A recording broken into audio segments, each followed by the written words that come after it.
నరదృష్టి ఏంటి? నరదృష్టి ఉందని గ్రహించడం ఎలా?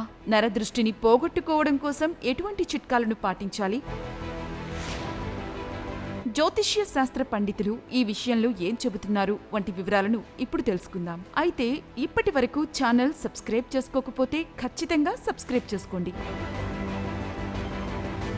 నరదృష్టి అంటే మనపైన మనకు తెలిసిన వాళ్ళు, బంధువులు, పక్కవాళ్లు విపరీతమైన ఆసక్తితో దృష్టి పెట్టడమే నరదృష్టి అంటారు. మనకు పక్కన వాళ్లతో పట్టింపు లేకున్నా పక్కన వాళ్ళు మన గురించి పదే పదే ఆరా తీయటం కూడా నరదృష్టిగానే భావించాలి. నరదృష్టి ఎక్కువగా ఉన్నవారు ఇళ్లల్లో ఎప్పుడూ రకరకాల సమస్యలతో ఇబ్బంది పడుతూ ఉంటారు.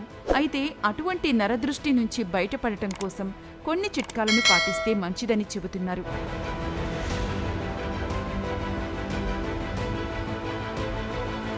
నరదృష్టి నివారణ చిట్కాల్లో మొదటిది దిష్టి తీయడం. సాధారణంగా నరదృష్టి తగిలిందని భావించినప్పుడు చాలా మంది కళ్ళు ఉప్పును 3 సార్లు సదరు మనిషి చుట్టూ తిప్పి బయట పడేస్తూ ఉంటారు. దీనినే దిష్టి తీయడం అంటారు. మరికొంతమంది ఎండుమిరపకాయలు, చీపురు కట్ట వంటి వాటితోనూ దిష్టి తీస్తూ ఉంటారు. మంగళవారం దిష్టి నిమ్మకాయలు విపరీతంగా నరదృష్టి ఉన్నవారు నిమ్మపండును సగానికి కోసి మధ్యలో కుంకుమ అద్ది వాటిని గుమ్మానికి ఇరువైపులా ఉంచితే, అది కూడా మంగళవారం రోజున చేస్తే నరదృష్టి తొలగిపోతుందని చెబుతున్నారు. ఆ నీళ్లు చల్లడం. దిష్టి తీవ్రంగా ఉన్నవాళ్లు పచ్చకర్పూరం, కస్తూరి పసుపు, అత్తరును గోమూత్రంలో కలిపి ఇంట్లోనూ వ్యాపారం చేసే చోట చల్లితే నరదృష్టి తొలగిపోతుంది. ఆర్థిక ఇబ్బందులు తొలగి ఆదాయం వస్తుందని పండితులు చెబుతున్నారు. వినాయకుడికి పూజ.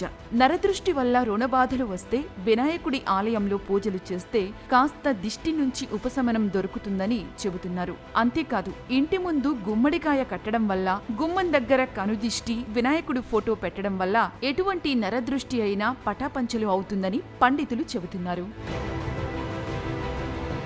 ఉప్పు పోయడం. ఇంటి గదిలోని అన్ని మూలలకు ఉప్పు పోయడం వంటివి కూడా నరదృష్టి నుంచి ఉపశమనం కలిగిస్తాయి అని చెబుతున్నారు.